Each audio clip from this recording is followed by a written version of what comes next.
Hi there, my name is Denise Medrano and I'm the Wine Sleuth. You can find me at thewinesleuth.co.uk.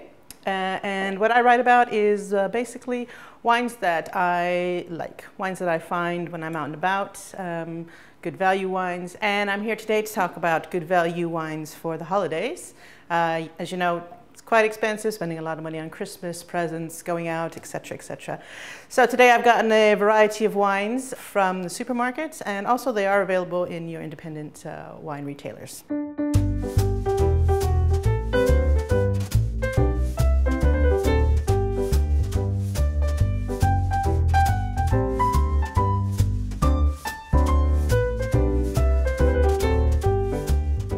All right, so the first wine I have today is a cava. It's from Chardonnay. Now I know usually you think cava and Prosecco are cheap and not very good and not very tasty. You need to put something in there to make them better. But with this Chardonnay, you don't really have to, because it's full of flavor, great aromas, and just really good wine either to have by itself or with, say for example, Bucks Fizz. This one is a vintage cava, and so what that means, it was made in 2010 and it was in the bottle for 9 months before it was released.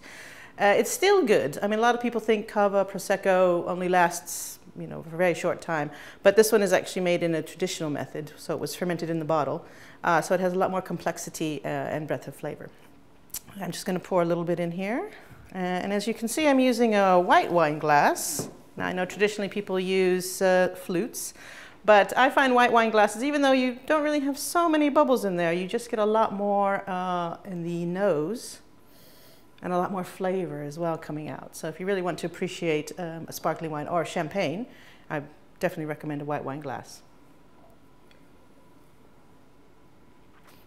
Wow, that's got a lot of flavor.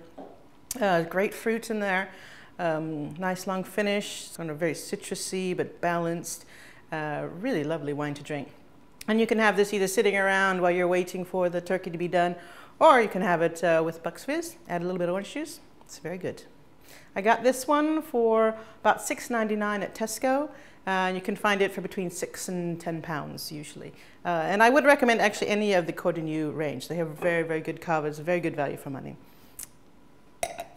Okay, so while now you're waiting for that lovely turkey or ham or goose to come out of the oven. So next I have something to drink while you're waiting. I have a unoaked Chardonnay from Chile. This is from Errázuriz. Now I know a lot of people have problems with Chardonnay. They don't like the oak, they don't like the butter, etc. But what's great about this wine is it's completely made in the stainless steel vats. It never sees any oak at all. So what you're getting is the purity of the fruit. Errázuriz is a very good producer, and this one I think I got from Waitrose. I think it was about $6.99. So again, really good value for the holidays, and just a really, really nice wine to drink. Very easy, and you can have it by itself or with food. Goes well with salads, seafood. So if you have any prawn cocktails maybe lying around, this would be a good one to choose. So why don't we just go ahead and give it a go. There we are. Again, you can see it's quite very pretty, nice, light, pale color. Wow, it's so aromatic. You have great pineapple, guava, mango, lots of tropical fruits coming out of this wine, which is actually typical. This wine is from the Casablanca Valley, which is one of the best white wine producing regions in Chile. Well, let's see how it tastes.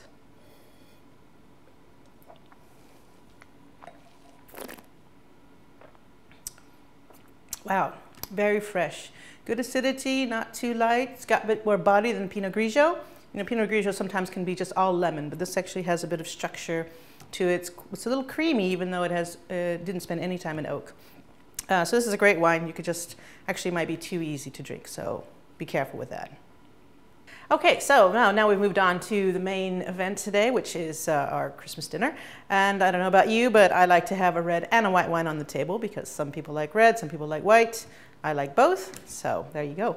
For white wine, I'm actually going to Bordeaux. Now I know everyone thinks Bordeaux is red wine, which it primarily is, but they do white wine as well. And their white wines are a blend of Sauvignon Blanc and Semillon. And most of their white wine comes from Graves. So this is a great wine to have with, say for example, if you're having a ham. because it really cleanses the palate, gets rid of all that saltiness, and gets you ready for the next mouthful, which is what wine's all about. So let's give this one a go. So as you can see, it's a little bit lighter than the Chardonnay, and that's because it's also from a cooler climate, Bordeaux being not as hot as Chile, although Chile's not that hot. But anyway, so let's give this a smell. It's much less aromatic than the Chilean that we had earlier. We get slight hints of citrus in there, a little bit of grapefruit, a little bit of gooseberry, but a much more restrained style of wine.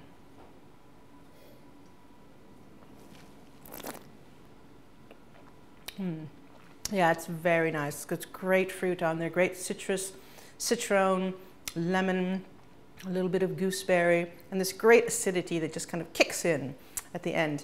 And that's what you want when you're having dinner, because you want something that's going to cleanse your palate, that's going to get you ready for the next bite. And this wine is great for, as I said, for hams, Brussels sprouts with bacon, delicious. Okay, so now we're moving on to the red wine. And today I chose, again, another Bordeaux. This is a Calvet Reserve 2010. And they very helpfully, I don't know if you can see that, put the name of the grape on the label. It's a Merlot Cabernet Sauvignon. Now, for a long time, Bordeaux had a problem because people didn't know what it was. And they said, what are we drinking? No idea.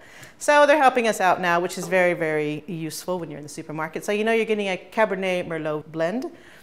From Calvet, and I got this from Ocado, and it was $8.50. So again, really good value. A lot of people think you have to pay a lot of money for Bordeaux, but you can get great stuff for under 20, and as this wine proves, you can get great stuff for under 10.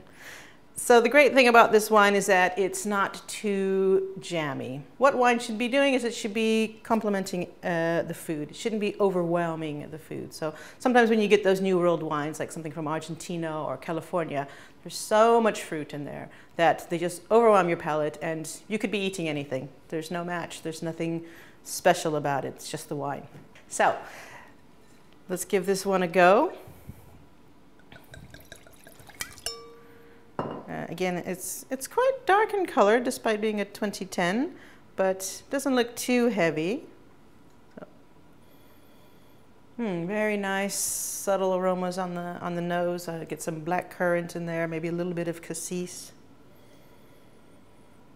Yeah, a little bit of vanilla, but not much.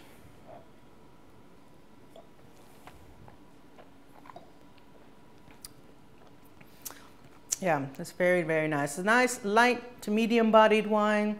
Some good black currants in there. A little bit of spice, a little bit of toast, but it's not too much. It's a very balanced wine. And for $8.50, this is another great value wine to have on your Christmas table. Okay, so after that big meal, I hope you guys have room for desserts, and more specifically a dessert wine, or as I like to call them, stickies. Traditionally, I know a lot of people like port with their dessert, with their Christmas pudding, with the chocolates, etc. But I've chosen a muscat, and this is a vin doux naturel, which means it has been fortified, but only fortified about 10%. This is a blend of two different muscats. And I chose this one because I wanted something a little bit lighter, especially after that heavy meal. Maybe you just want a little bit of wine to finish off to have with your desserts. This goes really well with chocolate, and it also goes really well with fruit-based desserts. Normally, I would say you pour about maybe a quarter of a glass, I should say. As you can see, it's quite light. It's not really thick and syrupy. A lot of people associate dessert wines with being really thick and sugary, and this one isn't at all. This one's actually quite light. So if you're looking for a dessert wine that's a little bit lighter and maybe won't fill you up so much, I would definitely recommend this. So let's give it a smell. That's classic muscat. Lots of grapey, honeysuckle, honeyed notes in there. It's really typical. This is what you're going to get from muscat. And muscat is known for those grapey notes.